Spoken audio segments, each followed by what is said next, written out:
Lomba di mana-mana 17-an masih jalan enggak? Masih jalan. Itu menunjukkan kita cinta sama negara. Bendera di atas dengan sani, siapa? Nek sani jeneng kapale. Kuwi benderane apa jenenge? Mugiwara di bawahnya. Apa namanya? Itu menunjukkan bahwa kita masih lebih cinta sama Indonesia tapi kita frustasi sama keadaan. Ayo toh. Ini bukan menyalahkan kamu. Ini kita pengen masa depan yang lebih baik. Yuk bareng-bareng ditoto. Dengarkan semua orang. Jangan hanya dari orang sekitarmu saja. Orang yang hanya mendengar dari orang sekitarnya itu niscaya pandangannya akan sempit. Harus mendengarkan banyak orang. Pentingnya big data itu urusannya melihat dari sebanyak mungkin orang, sebanyak mungkin manusia. Kalau cuma dengerin dari satu orang nanti kayak Sengkuni. Sengkuni bisiin, rajanya sebenarnya dikontrol oleh Sengkuni tersebut. Jadi kekacauan itu diwariskan sampai tahun 60-an, 65, Orde Baru menganggap kita harus membangun ekonomi. Membangun ekonomi itu artinya membangun pasar. Jadi itu pilihan. Nah bagi itulah mungkin bisa disebut sebagai ruang sempit ya. Ruang sempit yang tersedia untuk aman, berhuni, sebetulnya selamanya Anda mau gitu. Koperasi itu sebenarnya ruang sempit demokrasi juga. Gitu. Karena koperasi itu sebetulnya kan ada sisa hasil usaha. Sisa hasil usaha itu juga beda-beda gitu. Tergantung berapa banyak simpanan Anda pada saat sisa hasil usaha akan dibagi. Ya, itu hampir sama dengan PT. Kalau saham Anda gede, pembagian keuntungan dapatnya lebih besar. Tetapi bedanya adalah kalau ada rapat tahunan itu satu orang satu suara. Kalau di perusahaan namanya perseroan terbatas, bukan satu orang satu suara. Suaramu besarnya sama dengan persentase sahammu. Kita sudah terlalu lama mengkhianati ruh koperasi dari yang awalnya seharusnya untuk tumbuh bersama antara pengurus dengan anggotanya, yang kemudian sekarang hanya mungkin dinikmati segelintir orang ya mungkin pengurusnya saja. Bagaimana dengan negara yang 80 tahun sudah merdeka, apakah benar-benar kita merdeka? Itu yang pasti akan selalu muncul pertanyaannya di benak kita. Setiap kemerdekaan itu kita rayakan di bulan Agustus. Pada saat kita memahami batasan-batasan, itulah saatnya kita mengerti kemerdekaan. Nah saya balik lagi ke sidang umum lagi tadi. Soalnya kan saya yakin jarang yang nonton jadi saya ceritain.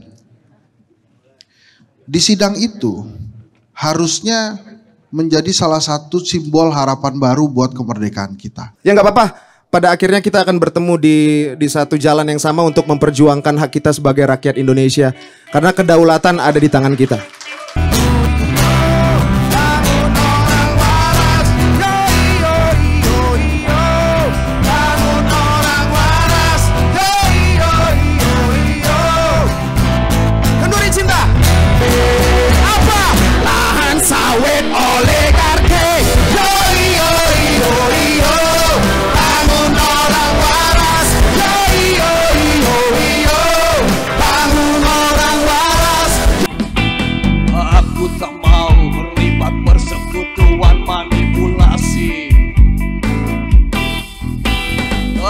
Tak mau terlibat pengingkaran keadilan. Aku mau jujur-jujur saja, bicara apa adanya. Aku tak mau mengingkari hati nurani.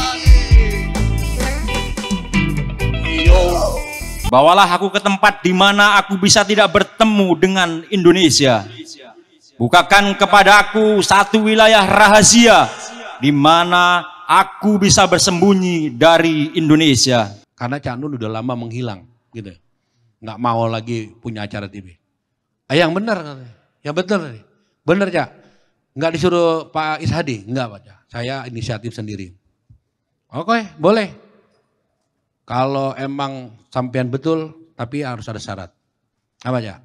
Saya siap ngisi acara 1 jam penuh, cuman minta tidak ada iklan, kemudian acaranya saya yang nentukan, temanya saya nentukan, narasumbernya saya nentukan semuanya.